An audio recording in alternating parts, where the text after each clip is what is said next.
को अपने घर बुलाकर इसके साथ अय्याशी करता। एक दिन मेरी माँ की तबीयत खराब हो गई, अस्पताल लेकर गया तो वहाँ नर्स को देखकर मेरे पैरों तले से जमीन निकल गई, क्योंकि ये वही नर्स थी जो मेरे पास रात गुजारने आई थी। इसने मुझे देखा और मेरा हाथ पकड़कर कमरे में ले गई और फिर मेरा नाम हामिद है, मेरे वालिद एक बहुत बड़े बिजनेसमैन थे। जब मैं 16 साल का था तब मेरे माँ बाप में इलादगी हो गई। अब्बा मुल्क से बाहर चले गए। अब्बा के जाने के बाद मैं अपने ताया के पास रहता था। ताया मुझ पर इतना ध्यान नहीं देते थे क्योंकि वो खुद भी हर वक्त अपने बिजनेस में लगे रहते थे। मुझे अपने माँ बाप पर बहुत गुस्सा आता था। इन्होंने यूं मुझे लावारिसों की तरह छोड़ दिया था, लेकिन अब्बा हर वक्त मेरे पास पैसे भेजते। मुझे किसी चीज की कमी ना थी, लेकिन माँ बाप के प्यार की कमी जरूर थी। इनका प्यार चाहिए था और वो दोनों अलग ही हो गए थे और अपनी जिंदगियों में मसरूफ हो गए थे। अम्मा ने अब्बा के साथ इलादगी के बाद खुला लेकर दूसरी शादी कर ली थी और मुझे मेरे ताया के हवाले कर गए थे, मगर अब्बा के बारे में मुझे कुछ मालूम नहीं था कि इन्होंने दूसरे मुल्क में जाकर शादी की है या नहीं। उन्हें मेरी कोई फिक्र नहीं थी। मुझे इस वजह से ही अपने माँ बाप से नफरत हो गई थी। मैं पिछले 12 सालों में यूं ही रह रहा था। अब्बा कभी कभार मुझे मिलने आ जाते थे, मगर मेरी माँ कभी मिलने नहीं आई थी। अब्बा ने मुझे पाकिस्तान बिजनेस भी करवा दिया था, मगर मैं इसमें कोई दिलचस्पी नहीं लेता था और अपने आवारा दोस्तों के साथ घूमता फिरता रहता। आज मैं कमरे में बैठा सिगरेट के कश लगा रहा था, इतने में मेरे मोबाइल पर कॉल आने लगी। मैंने गहरी सांस ली और कॉल कट कर दी क्योंकि मेरा मूड नहीं होता था। मैं अपने अब्बा की कॉल नहीं उठाता था। न जाने क्यों वो मुझे कॉल करके नीचा दिखाना चाहते थे। इन्हें बस यही होता था कि मैं इनका बेटा हूँ, लेकिन वो मुझसे हमेशा आगे रहे। मुझे हमेशा इनकी जरूरत महसूस हुई और इन्होंने कभी मुझसे मोहब्बत ही नहीं की थी। इनकी मोहब्बत लेने के चक्कर में मैं इनसे नफरत कर बैठा था। कुछ अरसे पहले ही मैं अपने ताया से अलग हो गया था और अपने अलग घर में रहता था। जब जहाँ दिल होता चला जाता। जब ताया के घर था तो अपनी मर्जी से कहीं नहीं जा सकता था, मगर अब मैं पूरी तरह से आजाद हो चुका था। मैंने फिर से सिगरेट निकाली और कश लगाने लगा। मुझे याद है जब मैं बचपन में मेरे अब्बा सिगरेट पीते थे तो मुझे बहुत बुरा लगता था कि मेरे अब्बा सिगरेट क्यों पीते हैं, लेकिन अब सिगरेट पीना मेरा नशा बन चुका था। अगले दिन मेरी 12 बजे आंख खुली। मुझे कुछ नहीं याद था। मैं बाहर आया तो सामने अब्बा का दोस्त बैठा हुआ था। मैंने गुस्से में इनकी तरफ देखा क्योंकि जब भी मैं अब्बा से बात ना करता तो अब्बा अपने दोस्त को मेरे घर लाजमी भेजते ताकि वो मेरी खैर खैरियत पता कर सके। अंकल मुझे कहने लगे, बेटा तुम्हें अपने बाबा से इतनी नफरत क्यों है? वो तुमसे बात करना चाहते हैं मगर तुम हो कि इनकी कोई बात सुनने को तैयार नहीं हो। वो कह रहे थे कि आजकल तुम बहुत बिगड़ रहे हो। अगर तुमने अपनी यही हालात रखे तो वो तुम्हें कोई खर्चा नहीं देंगे। इनकी बात सुनकर मैंने लापरवाही से कहा, तो इन्हें बोलो मत दें। मैं कौन सा पहले भी इनकी मिन्नतें करता हूँ कि मुझे कुछ दें। अगर वो नहीं देंगे तो मेरा खर्चा मेरे दोस्त उठा लेंगे। अंकल हैरत से मेरी तरफ देखते हुए कहने लगे, तुम ऐसे तो नहीं थे, तुम तो अपने अब्बा की हर बात मानते थे। इनकी बात सुनकर मैंने हंसते हुए कहा,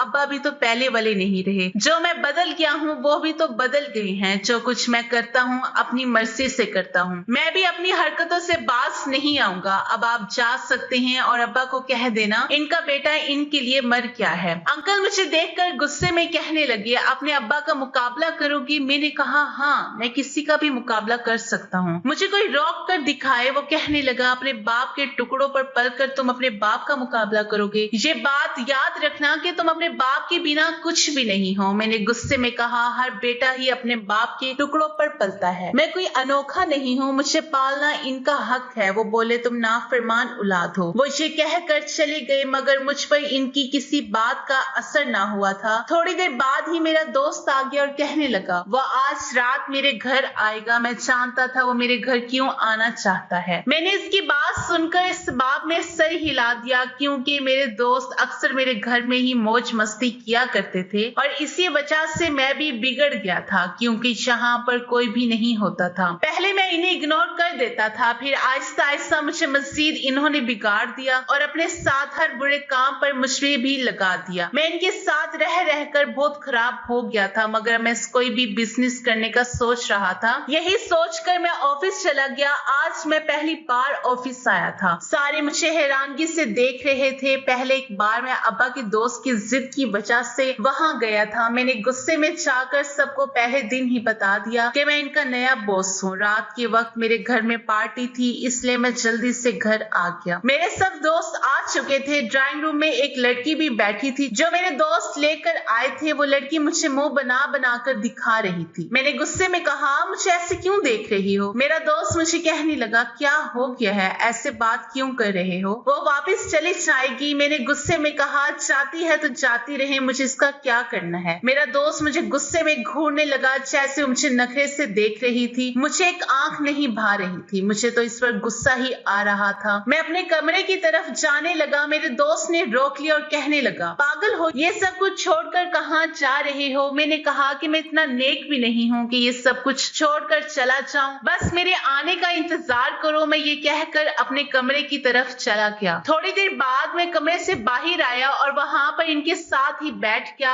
अगले दिन सुबह के वक्त मेरी आंख खुली, मेरे सर दर्द से फट रहा था। मैंने मोबाइल उठाकर टाइम देखा तो 8 बज रहे थे। मुझे हैरत हो रही थी, मैं इतनी जल्दी उठ कैसे गया। खैर, मैं उठा, फ्रेश हुआ और ऑफिस के लिए तैयार हो गया। सारा दिन ऑफिस में गुजार कर रात को वापस घर आया और अपने दोस्त को कॉल की और इससे पूछा, आज नहीं आना क्या? वो कहने लगा, अगर तुम कहते हो तो कोई और लड़की पकड़ कर आ जाते हैं। मैंने इससे कहा, ठीक है, अभी आ जाओ। अब तो मुझे अजीब सी आदत होती जा रही थी। अब अब्बा ने भी मुझे कॉल करनी छोड़ दी थी और ताया भी हाल चाल नहीं पूछते थे। अब मुझे बिल्कुल ही खुली आजादी मिल गई थी। हर वक्त मेरे हाथ में सिगरेट होती थी। हर रोज लड़कियां मेरे पास शाम गुजारने आती थी। अब तो मेरी रूटीन यही बन गई थी। मुझे किसी की कोई परवाह ना थी। मुझे खुद तो ये मालूम नहीं होता था लड़कियां कहाँ से आती हैं। बस मुझे इतना पता होता था कि मेरे दोस्त इन्हें कहीं से खरीद कर लाते हैं और मैं इन्हें पैसे दे देता हूँ। वक्त यूं ही गुजरता रहा। फिर एक रोज रात के वक्त मैं लॉन में खड़ा सिगरेट पी रहा था। थोड़ी देर बाद मुझे एहसास हुआ जैसे जैसे कोई मेरे कमरे में है। मैं लॉन से अपने कमरे की तरफ आया। मैं सामने देखकर मैं दंग रह गया। हैरत से मेरी आंखें खुली की खुली रह गई। मुझे बिल्कुल भी उम्मीद ना थी कि मेरे अब्बा यूं अचानक मुझे बताए बगैर ही वापस आ जाएंगे। वो मुझे देखकर कहने लगे, ये घर को तुमने क्या बनाया हुआ है? मैंने गुस्से में कहा,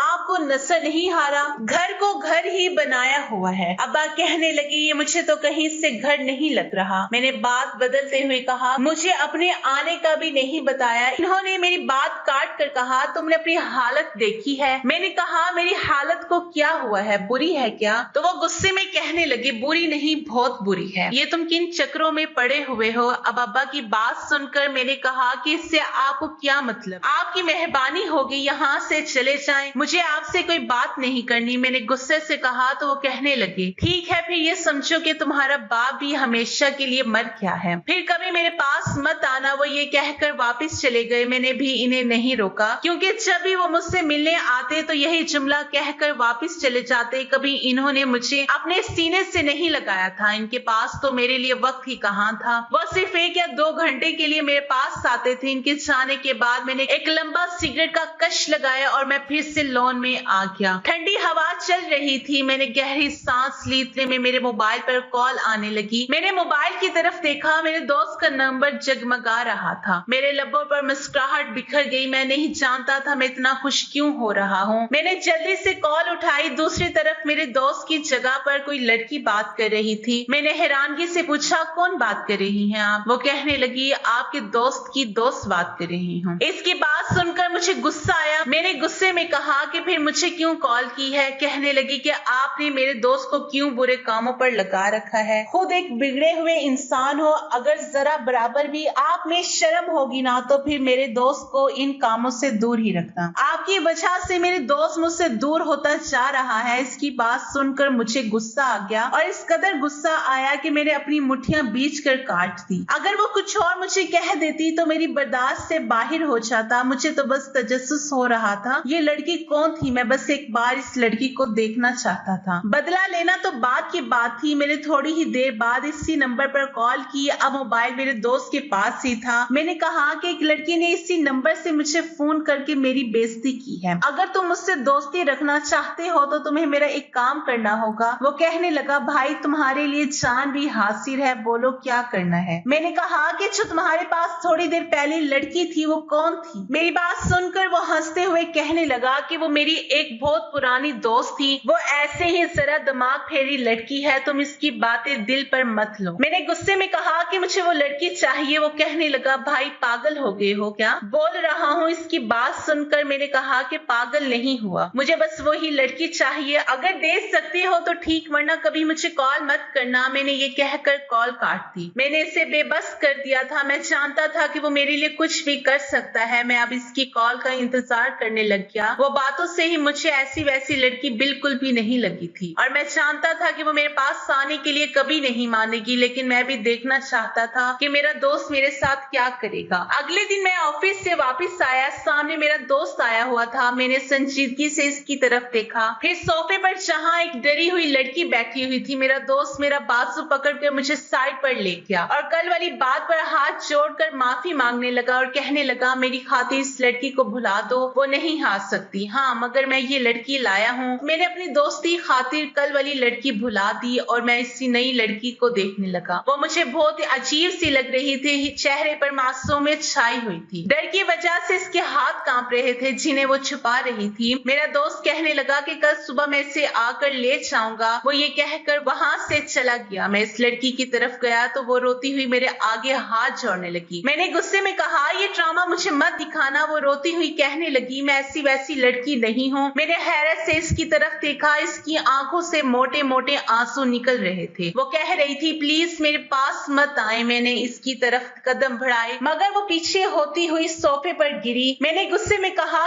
क्या हो गया है, पागल हो क्या? मैंने गुस्से में कहा तो वो रोती हुई कहने लगी, खुदा के लिए मुझे यहाँ से जाने दें। आपने जितने पैसे में मुझे खरीदा है मैं सारे पैसे वापस कर दूंगी। वो रोती हुई कहने लगी, मुझे इस आदमी को वापस मत करना, प्लीज आप मुझे यहाँ से जाने दें। वो रोती हुई मेरे पाँव में गिर गई। मैंने इसे कंधों से पकड़कर उठाया और कहा कि देखो, मैंने किसी के साथ आज तक जबरदस्ती नहीं की, तुम रोना बंद करो। मैंने बेसाख्ता इसके आंसू साफ कर दिए। वो पीछे हुई इसकी आंखें लाल हो रही थी। मैंने कहा, मैंने बोला है ना मैं आपको कुछ नहीं करूंगा। वो कहने लगी, वो लड़का मुझे ले जाएगा, इसने मुझे खरीदा हुआ है। शायद वो मेरे दोस्त की बात कर रही थी। मैंने कहा, कोई भी नहीं ले जाएगा, मैं तुम्हें किसी को नहीं दूंगा। वो मुझे हाथ जोड़कर कहने लगी, मुझे जाने दो, इस लड़की को देख रहा था। वो जल्दी से वहां से भाग जाती। मैंने इससे कहा कि ठीक है, तुम रोना बंद करो और यहाँ से वापस चली जाओ। कहा तो वो जल्दी से अपना दुपट्टा लपेटकर खुद को ढांपते हुए वहां से चली गई और मैं इसे जाता हुआ देखने लगा। मेरे लबों पर मुस्कुराहट आ गई। मुझे न जाने क्यों सुकून मिल रहा था। मुझे खुद समझ नहीं आ रही थी आज मैं इतना क्यों पुरसुकून था। मैंने आंखें बंद की तो इसका चेहरा मेरे आंखों के सामने आने लगा। मैं अपने कमरे की तरफ गया। मुझे नींद आने लगी। आज से पहले तो मैं रात को देर तक जागता रहता था, मुझे कभी यूं नींद नहीं आई थी। मैं बेड पर लेटा था, मेरी आंखों के सामने न जाने क्यों वही लड़की आ रही थी। अचानक से मुझे अपने दोस्त का ख्याल आया। इसने मुझे कहा था कि वो सुबह आकर इस लड़की को ले जाएगा और वो लड़की कह रही थी इसने खरीदा है। अब तो मेरे दोस्त ने मुझसे इसके बारे में पूछना ही था। मैं तो यही सोचे जा रहा था मैं इसे क्या जवाब दूंगा। मैंने गहरी सांस ली मगर बार बार वही लड़की मेरे आंखों के सामने आ रही थी। मैंने एकदम से आंखें खोली। मुझे बेचैनी सी हो रही थी। मैं इस लड़की को फिर से देखना चाह रहा था। मेरा दिल कर रहा था वो लड़की फिर से मेरे सामने आए और मैं इसे देखता रहूं। वो मेरे सामने बैठी रोती रही और वो रोते हुए कितनी प्यारी लग रही थी। मैं यही सोचते सोचते सो गया। सुबह मेरे कानों में मेरे दोस्त की आवाज गूंजी। मैंने आंखें रगड़ते हुए इसकी तरफ देखा। वो गुस्से में कहने लगा, वो लड़की किधर है? मैंने अपना सर एक हाथ से दबाते हुए कहा, पता नहीं, मैं तो अचानक से सो गया था। न जाने इस लड़की ने मुझे क्या पिला दिया था। इसके बाद मुझे कुछ याद नहीं कि वो किधर गई है। मेरा दोस्त हंसकर कहने लगा, शक्ल से तो इतनी शरीफ और मासूम लग रही थी और तुझ जैसे चालाक इंसान को धोखा दे गई। मैंने कहा, भाई अब मुझे इस लड़की के बारे में कुछ मालूम नहीं। वो कहने लगा, अच्छा मैं कोई और लड़की ले आऊंगा। दोस्त की बात सुनकर मेरे आंखों के सामने इस लड़की का रोता हुआ चेहरा आ गया। कैसे वो मुझसे माफिया मांग रही थी, हालांकि इसकी कोई गलती नहीं थी। इस वक्त माफी तो मुझे मांगनी चाहिए थी। मैंने नफी में सर हिला दिया और कहा कि कोई जरूरत नहीं लड़की लाने की। इस तरह एक दिन कोई लड़की मुझे मार कर चली जाएगी। मेरा दोस्त हैरान हुआ मेरी बात सुनकर। मैं लड़की से डर रहा था। वो कहने लगा, क्या हो गया है? लड़की से डर रहे हो? इसकी बात सुनकर मैंने हंसते हुए कहा, मैं भला लड़की से क्यों डरूंगा? मेरे भाई भाई मैंने वैसे ही बात की है। वो कहने लगा तुम बहुत बिगड़ गए हो। इसकी बात सुनकर मैंने कहा सुधर भी सकता हूँ, तुम फिक्र मत करो। मैं ये कहकर फ्रेश होने चला गया और दोस्त मुझे कहने लगा कि मुझे लगता है सच में तुम्हारे अब्बा की बातों का तुम पर असर हुआ है। मैं इसकी बात सुनकर मुस्कुरा दी और कहा कि मुझे देर हो रही है, मैं ऑफिस जा रहा हूँ। मैं ये कहकर निकल गया। रास्ते में कुछ लेने के लिए मैं एक दुकान में दाखिल हुआ। अचानक से मेरी एक औरत के साथ टक्कर हुई। मैंने जैसे ही इसकी तरफ देखा मेरे होश उड़ गए। मैं खुश होंठ भरते हुए इन्हें देखने लगा। वो शायद मुझे नहीं पहचान पाई थी, मगर मैंने इन्हें पहचान लिया था और मैंने बेसाख्ता बोल दिया मम्मा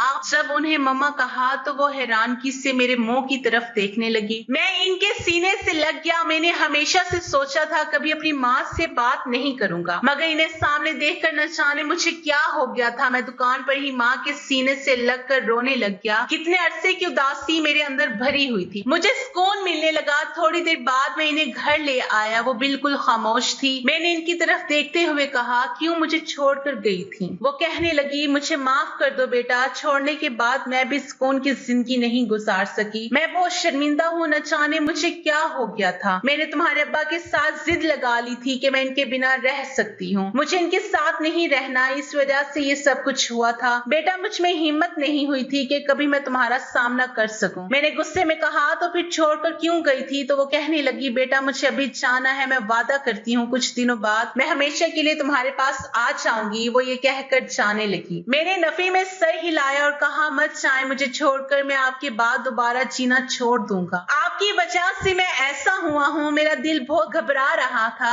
जैसे अब फिर पहले की तरह चली जाएंगी। मैं उन्हें जाने से रोक रहा था, मगर वो कहने लगी बहुत जल्दी वो वापस आ जाएंगी। मैंने इन्हें जाने की इजाजत दे दी और वो चली गई, मगर न जाने क्यों आंखों में आंसू थे। इनके जाने के बाद मुझे अजीब सी बेचैनी होने लगी थी। मैंने अपने दोस्त को कॉल की और इससे कहा मुझे वो लड़की चाहिए जो इस रात आई थी और भाग गई थी। वो कहने लगा मैं इसे कहां से ढूंढ कर लाऊं। मैंने घबराते हुए कहा मुझे बस वही लड़की चाहिए। वो कहने लगा पहले तो तुमने ऐसा नहीं किया, कभी किसी एक लड़की के पीछे पड़ जाओ। खैर मैं कोशिश करता हूँ वो लड़की फिर से मिल जाए। दिन यूं ही गुजरने लगे, ना मुझे वो लड़की मिल रही थी। मेरा दोस्त किसी और लड़की की बात करता तो मैं इससे झगड़ने लग जाता। तकरीबन एक माह बाद मेरी माँ फिर मेरे पास आ गई। मैं हैरानगी से इन्हें देखने लगी। वो कहने लगी मैं हमेशा के लिए अपने बेटे के पास आ गई हूँ। मैंने इनकी गोद में सर रख लिया और कहा वादा करें आप मुझे छोड़कर कभी नहीं जाएंगी। वो कहने लगी जानते हो दूसरी शादी करने के बाद ना ही मेरी कोई औलाद हुई और ना ही मेरी अपने शौहर से बन पाई, इसलिए आज मैं हमेशा के लिए तुम्हारे पास आ गई हूँ। और इनकी बात सुनकर मैं मुस्कुरा दिया। मेरी माँ के साथ मेरी जिंदगी बहुत अच्छी गुजर रही थी। मैंने हर बुरा काम छोड़ दिया था, मगर शायद मुझे उस लड़की से मोहब्बत हो गई थी। मगर इस लड़की का कुछ पता ना चल सका आखिर वो किधर चली गई थी। एक रोज मैं अपनी माँ के साथ बाजार गया तो हमारा एक्सीडेंट हो गया। मेरी माँ के बाजू पर चोट लग गई थी, शायद हड्डी टूट गई थी। मैं इन्हें अस्पताल ले गया। मैं इनकी वजह से बहुत परेशान था। थोड़ी देर बाद ऑपरेशन थिएटर से एक नर्स बाहर निकली। अभी वो मुझे कुछ बताने ही वाली थी कि मेरी नजरें इस पर ठहर गई थी। मैं पागलों की तरह इसे देखने लगा और मुझे देखे जा रही थी। मैंने इसका हाथ पकड़ लिया और पूछने लगा कि तुम वही लड़की हो ना, तुम किधर चली गई थी। वो घबराती हुई अपना हाथ छड़ा कर कहने लगी आपकी वालदा का ऑपरेशन हो चुका है, आप इन्हें घर ले जा सकते हैं। वो लड़की नर्स बन गई थी। मैं इसके पीछे इसके रूम में आया। वो बाहर की तरफ देख रही थी। मैंने इसे बुलाया। इसने मुड़कर मेरी तरफ देखा और अपनी आंखों से आंसू साफ करने लगी। मैंने संजीदगी से कहा मैंने आपको बहुत तलाश किया, मुझे आपसे मोहब्बत हो गई है। वो कहने लगी मैं आपका एहसान कभी नहीं भूल सकती। फिर वो मुझे अपने बारे में बताने लगी। कहने लगी मेरे माँ बाप इस दुनिया में नहीं है। मैं अपने चचा के पास रहती थी। मैं पढ़ रही थी और नर्स बन रही थी, मगर मेरे चचा नशे और जवारी थे। पहले तो सब कुछ ठीक था, मगर एक रोज पैसों की खातिर इन्होंने मुझे आपके दोस्त को बेच दिया था। मैं बहुत परेशान थी, घबराई हुई थी और बहुत डरी हुई थी। जब आपने मुझे छोड़ा तो मैं वहां से निकल गई और अपनी एक सहेली के घर चली गई। इसकी फैमिली बहुत अच्छी थी। इन्होंने मेरा बहुत ख्याल रखा और मुझे नर्स बनाया। लेकिन जानते हैं मैं इन सब का जिम्मेदार आपको समझती हूँ। अगर आज मैं यहाँ हूँ तो बस आपकी वजह से हूँ। मैंने कहा तो फिर मुझसे शादी कर ले, मेरे एहसान का बदला दे। मगर इस लड़की ने नफी में सर हिला दिया और कहने लगी, आप अच्छे इंसान नहीं हैं, मैं अब आपके साथ भी नहीं रहते। इसकी बात सुनकर मैंने कहा, नहीं, अब मैं अपनी माँ के साथ रहता हूँ, अब्बा के पास भी जाता हूँ, सब गलत काम भी छोड़ चुका हूँ। इस रात के बाद कुछ भी नहीं किया, सुधर गया हूँ और जानती है मैं इन सब की वजह आपको समझता हूँ। जब मैं छोटा सा था तब माँ बाप में इलादगी हो गई, माँ ने भी छोड़ दिया, बाप भी दूसरे मुल्क चला गया, मैं अकेला हो गया था। फिर मुझे कोई कुछ नहीं कहने वाला था, जहाँ दोस्त ले जाते चला जाता था,